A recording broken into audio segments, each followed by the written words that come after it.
सभी साथियों का इसरार अज़ल को नमस्कार। साथियों, आज उत्तर प्रदेश रेवेन्यू कोड 2006 की धारा 98 के बारे में इस वीडियो में आपसे बातचीत कर रहे हैं। ये वीडियो इस सीरीज का 18वां भाग है। साथियों, सेक्शन 98 यूपी रेवेन्यू कोड 2006 की धारा बड़ी महत्वपूर्ण धारा है और ये धारा खास तौर से अनुसूचित जात के किसानों के लिए बहुत ही महत्वपूर्ण है। अनुसूचित जनजाति के किसानों के लिए बहुत महत्वपूर्ण है। Restrictions on transferred by bhumidhar belonging to a schedule caste, अनुसूचित जात के भूमिधरों द्वारा अंतरण पर प्रतिबंध।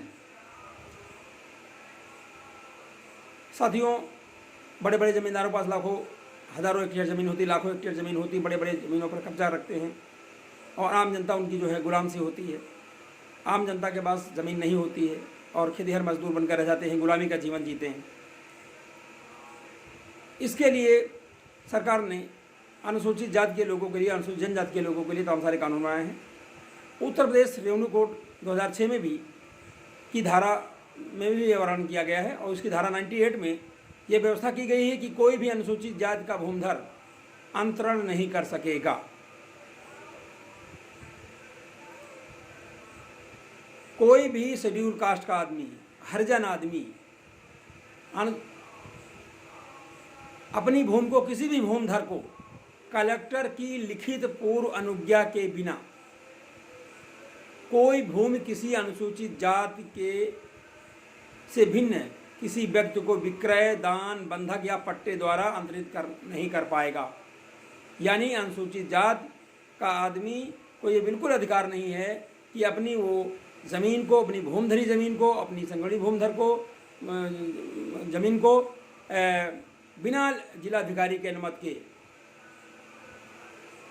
अनुसूचित, अब हरिजन आदमी को छोड़ करके अनुसूचित आदमी, यानी हरिजन को बेच सकता है, हरिजन को बेच सकता है, अनुसूचित जाति का आदमी अनुसूचित जाति को बेच सकता है, शेड्यूल कास्ट आदमी शेड्यूल कास्ट बेच सकता है।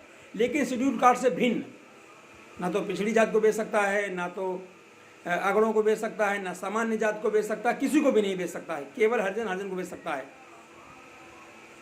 और किसी और को बेचना है तो फिर जिलाधिकारी की, यानी डीएम की, डिस्ट्रिक्ट मजिस्ट्रेट यानी कलेक्टर की जो है अनुज्ञा लेनी पड़ती है, परमिशन लेनी पड़ती है। बिना उसकी परमिशन के ना तो किसी व्यक्ति को विक्रय करेगा, सामान्य श्रेणी के व्यक्ति को, पिछड़ी जाति के आदमी को न दान, न बंधक करेगा, न पट्टा करेगा। धारा 98 जो है रेवेन्यू कोड की, वो उसका का पैरा ये कहता है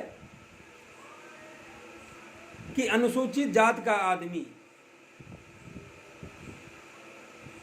तभी जमीन बेच सकता है जब उसके पास कोई जीवित उत्तराधिकारी ना हो, तब वह अपनी जमीन बेच सकता है। और जब उसका कोई जीवित उत्तराधिकारी नहीं होगा तो वो कलेक्टर के पास परमिशन अगर लेता है तो कलेक्टर उसको परमिशन दे सकता है। कुछ परिस्थितियाँ ऐसी जिनमें कलेक्टर परमिशन दे सकता है। पहली परिस्थिति है कि कलेक्टर को एप्लीकेशन दी जाए अनुसूचित जाति व्यक्ति द्वारा कि हमारा कोई जीवित उत्तराधिकारी हमारे पीछे नहीं है, हम बूढ़े हैं, असक्त हैं, निःशक्त हैं, अब बुढ़ापे में हमारा खेती बाड़ी नहीं कर सकते हैं, किसानी नहीं कर सकते हैं, कृषि नहीं कर सकते हैं, लिहाजा हमको अपनी ज़मीन बेचने का अधिकार दिया जाए ताकि बाकी का जीवन जो है हम बैंक में पैसा रख करके अपना जीवन यापन कर सकें, क्योंकि खेती से हम नहीं कर पा रहे हैं। यानी उसका कोई जीवित उत्तराधिकारी ना हो, न पुत्री हो न पुत्र हो। पहली शर्त ये है, तब जिलाधिकारी अनुमति देगा बेचने की। दूसरा, अनुसूचित जात का भूमिधर जिस जिले में अंतरण के लिए प्रस्तावित भूमि है, जहाँ की जमीन वो बेचना चाहता है, उससे भिन्न किसी अन्य जिले में या किसी अन्य राज्य में किसी नौकरी, किसी व्यापार या कारोबार के लिए हमेशा के लिए बस गया हो और सामान्य तौर पर वहाँ निवास कर रहा है। मान लीजिए उत्तर प्रदेश का आदमी है, पंजाब में बस गया है, महाराष्ट्र में बस गया है, वेस्ट बंगाल में बस गया है, कहीं किसी स्टेट में बस गया है, जिले में बस गया है, वहाँ उसका कारोबार हो गया, वहाँ उसका जीवन यापन चल रहा है और वो अपने मूल स्थान पे अब नहीं लौट पा रहा है, मातृभूमि पे नहीं लौट पा रहा है और उसकी ज़मीन पड़ी हुई है।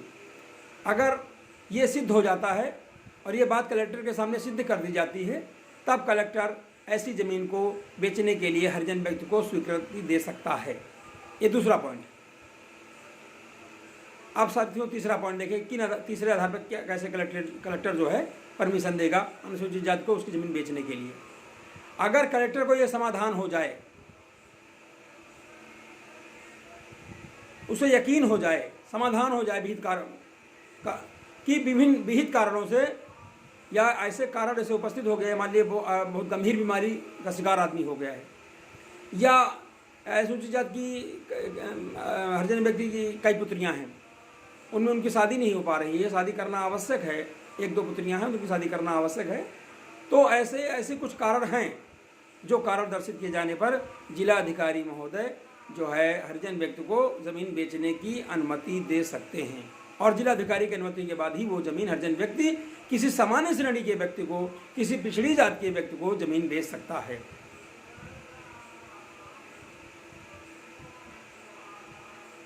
अब एक बात इसमें और आती है, परमिशन दे दी गई, हरिजन ने ज़मीन बेच लिया, लेकिन तमाम बार ऐसा होता साथियों कि सामान्य जाति के लोग, पिछड़ी जाति के लोग और अन्य लोग, रसूखदार वाले लोग, दबंग लोग मजबूर कर देते हैं अनुसूचित जाति के व्यक्तियों को, हरिजन व्यक्ति को कि वो ज़मीन बेच दे। यदि वो ज़मीन सड़क के किनारे है, हाईवे के किनारे है, मुख्य मार्ग के किनारे है, तो लालच बस वहाँ मार्केट बनाने के, कारोबार करने के लिए ऊंची जाति के लोग, सवर्ण लोग या सामान्य लोग या हाई कास्ट के लोग या दबंग लोग या बहुत पैसे वाले लोग, ऐसे हरिजन आदमी जो गरीब लोग होते हैं उनको मजबूर कर देते हैं कि वो ज़मीन जो है साथियों जो है वो हरिजन आदमी उनको बेच दे।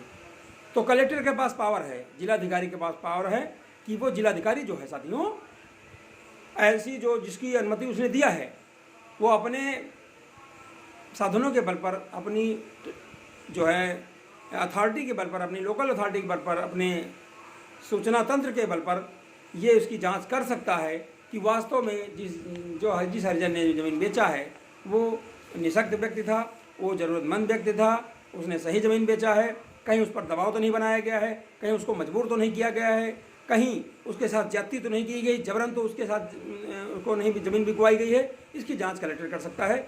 यदि कलेक्टर जो है ऐसी कोई सूचना पाता है, ऐसा कोई सूत्र पाता है, ऐसा कोई साक्ष्य पाता है, तो निश्चित तौर से ऐसा जो है ऐसी परमिशन रद्द कर देगा और परमिशन रद्द होने के बाद जो बयानामा किया गया है स्वतः जो है शून्य हो जाएगा, रद्द माना जाएगा। साथियों, राजस्व कोड 2006 की जो धारा 99 है वो अनुसूचित जनजाति के भूमिधरों द्वारा अंतरण पर प्रतिबंध के लिए है। 98 में शेड्यूल कास्ट द्वारा है और 99 में शेड्यूल ट्राइब्स द्वारा है। अनुसूचित जनजाति के व्यक्तियों द्वारा उत्तर प्रदेश में जो अनुसूचित जनजाति के व्यक्ति हैं, जो अनुसूचित जनजाति के किसान हैं, उनके द्वारा भूमि अंतरण करने में प्रतिबंध लगा दिया गया है। यानी वो अपनी भूमि किसी को बेच नहीं सकते हैं, केवल अनुसूचित जनजाति को ही बेच सकते हैं। बस अनुसूचित जनजाति को बेच सकते हैं। अगर अनुसूचित जनजाति हैं तो अनुसूचित जनजाति को बेच सकते हैं, विक्रय कर सकते हैं, दान करते हैं, बंधक या पड़। लेकिन अनुसूचित जनजाति को छोड़ करके ना तो अनुसूचित जाति को दे सकते हैं, ना पिछड़ी जाति को दे सकते हैं, ना सामान्य जाति के व्यक्तियों को अपनी ज़मीन ना तो बेच सकते हैं, ना दान कर सकते हैं, ना बंधक कर सकते हैं, ना पट्टा कर सकते हैं। इनको कोई अधिकार नहीं दिया गया है। अब आता है धारा 100। उत्तर प्रदेश रेवेन्यू कोड की धारा 100 क्या कहती है? अनुसूचित जातियों और अनुसूचित जनजातियों के सदस्यों द्वारा बंधक रहना।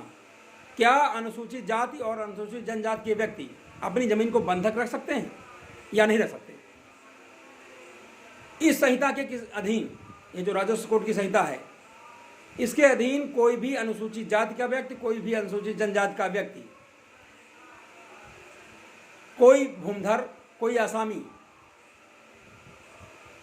अपनी जमीन को ऋण की प्रतिभूति के लिए बिना कब्जे के बंधक द्वारा, बिना कब्जे के किसी जोत या उसके भाग को अपने हित में अंतरण कर सकता है। ऋण की प्रतिभूति के लिए, ऋण शब्द आया है, ऋण की प्रतिभूति के लिए बिना कब्जे के, बिना कब्जा का अंतरण कर सकता है, यानी बंधक रख सकता है। अनुसूचित जनजाति, अनुसूचित जनजाति व्यक्ति अगर ऋणों की अदायगी करनी है या ऋणों को देना है तो अपनी ज़मीन को जो है बिना कब्जा दिए, जो है बिना कब्जा के बंधक द्वारा किसी जोत या उसे किसी भाग का अपने हित का अंतरण कर सकता है। ये है साथियों, इस वीडियो में आज इतना ही। आपने इस वीडियो में धारा 98, 99 और 100 के बारे में जाना। धारा 98 में अनुसूचित जनजाति के व्यक्ति को भूमि उसकी अपनी भूमि का विक्रय, दान, बंधक या पट्टा करने पर प्रतिबंध लगा दिया गया है। केवल कलेक्टर अनुमति देगा। उसके 4 कारण मैंने बता दिए हैं पीछे। और धारा 99 में अनुसूचित जनजाति का व्यक्ति के द्वारा भूमिधरों द्वारा अंतरण पर प्रतिबंध लगा दिया गया। अनुसूचित जनजाति का व्यक्ति अपनी भूमि को किसी की कीमत पर भी किसी को भी विक्रय, दान, बंधक या पट्टा नहीं कर सकेगा। धारा 100 में अनुसूचित जनजाति और जनजाति के लोगों के लिए ऋणों की अदायगी के लिए लिए अपनी ज़मीन को बंधक रख सकते हैं ऋणों की अदायगी के लिए, लेकिन ये बंधक जो है बिना कब्जे का होगा। तो साथियों, इस वीडियो में आज इतना ही। आप सभी साथी इस वीडियो को देखें और पसंद आने पर लाइक करें, शेयर करें, चैनल को सब्सक्राइब करें। हमारे चैनल का नाम तर्कशील समाधान चैनल है। साथियों, आप वीडियो देखने के बाद इस चैनल को ज़रूर सब्सक्राइब करें ताकि आने वाली वीडियोज़ का नोटिफिकेशन आपको समय से मिलता रहे, समय से पूर्व मिलता रहे, ताकि इसका नोटिफिकेशन समय से मिलता रहे। आपको कानून की जानकारी देने का भरसक प्रयास किया जा रहा है।